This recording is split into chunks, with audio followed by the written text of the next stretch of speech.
শ্রমিক দিবস দিনে সবাই বলে তোমরা হলো দেশের মূল চালিকা শক্তি। এখানে একটা প্রশ্ন, এই শক্তির কি কোনো সম্মান আছে বছরের বাকি 364 দিনগুলোতে? আছে কোনো অভিজ্ঞতা? আজ না পারতে পারতে কিছু কথা আপনাদের সাথে শেয়ার করব, দয়া করে কথাগুলো শুনে যাবেন। দেখার আগে আমার ফেসবুক পেজ ফলো করে আসুন এবং চ্যানেলটা সাবস্ক্রাইব করে আসুন। হ্যাঁ, আজকে শ্রমিক দিবস, এটা নিয়ে আমি একটু কথা বলবো। আমরা যারা গার্মেন্টসে কাজ করি বা ফ্যাক্টরিতে কাজ করি, আমাদের অনেকেই 10 থেকে 15 বছর ধরে কাজ করে যাচ্ছি। লম্বা সময়ে শুধু আমরা কাজ করিনি, আমরা শিখিয়েছি, প্রতিষ্ঠানটাকে দাঁড় করিয়েছি। দুর্ভাগ্যজনক হলেও সত্য, এই অভিজ্ঞতার কোনো দাম নেই আজ।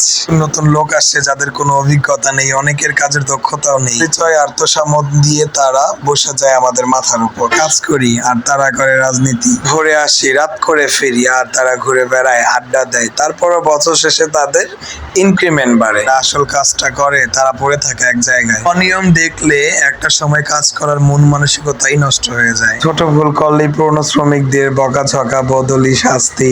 কিন্তু সেই ক্ষমতাবান লোকের তেল দেওয়া কর্মীরা করলে তাদের কিছুই হয় না, বরং প্রশংসা পায়, সুযোগ পায়। এই কেমন বিচার, এই কেমন প্রতিষ্ঠান? কত চাই কাজ করতে, আমরাও চাই মিলেমিশে চলতে, কিন্তু যখন কাজ না জানা লোক শুধু সম্পর্ক আর তোষামত দিয়ে আমাদের উপর বসে যায়, তখন কষ্ট লাগে ভাই, সত্যি খুব কষ্ট লাগে। নতুন লোক আসুক, অবশ্যই আসুক, কিন্তু পুরনো লোকদের পায়ের নিচে ফেলে নয়।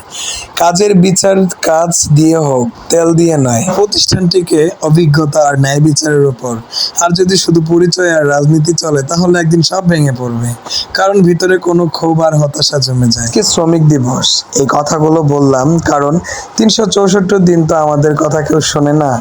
আমরা চাই না ক্ষমতা, আমরা চাই না তোষামত, আমরা চাই সম্মান, চাই সুবিচার। আমরা চাই আমাদের অভিজ্ঞতার মূল্য হোক, আমরা চাই আমাদের কষ্টটা কেউ বুঝুক, আমরা চাই যাতে আগামী প্রজন্ম বলতে পারে, হ্যাঁ আমি শ্রমিক, কিন্তু আমি সম্মানিত। দিয়ে নয়, কাজের ভিত্তিতে সম্মান চাই, অভিজ্ঞতার কদর দিন, শ্রমিক খেয়ে মানুষ ভাবুন। হোক, কিছু বাস্তব কথা তুলে ধরলাম আমি। যদি এই ভিডিওটি ভালো লাগে এবং আমার কথাগুলো যদি আপনাদের ভালো লাগে, অবশ্যই আমার চ্যানেলটি সাবস্ক্রাইব করে দিবেন আর ফেসবুক পেজটি ফলো করে আসবেন। ধন্যবাদ।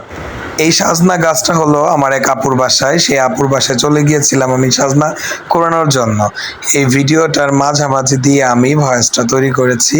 তো অবশ্যই আমার ভিডিওটা লাইক করবেন, কমেন্ট করবেন আর শেয়ার করে দিবেন। আর শ্রমিক দিবস উপলক্ষে যদি আপনাদের কিছু বলার থাকে, অবশ্যই কমেন্ট বক্সে বলে যাবেন। জানি আপনারা যেখানে কাজ করতেছেন, গার্মেন্টস, ফ্যাক্টরি বা অফিস আদালত, যেখানে কাজ করতেছেন, আমি যে কথাগুলো বলেছি সেই কথাগুলোর সাথে আপনাদের জীবনের একটু হলেও মিল আছে। আপনারা শুধু কমেন্ট বক্সে সাড়া দিয়ে যাবেন যে হ্যাঁ আমার কথাগুলো ঠিক আছে। বানিয়েছি শুধু আজকে শ্রমিক দিবস, কারণ এই একটা দিন শ্রমিকদের কথা শোনা হয়, বাকি 364টা দিন একটুও শোনা হয় না। এর কষ্টের ঘাম ঝরে যাচ্ছে, ওদের কাছে সেটার কোনো মূল্য নেই। মূল্য আমরা পাবো কবে? কিন্তু যাচ্ছে দিন, কিন্তু বসে আছে না। তারপরও কিন্তু আমি প্রাপ্য, সেটা আমি পাচ্ছি না। কেন পাবো না সেটা আদায় করতে হবে।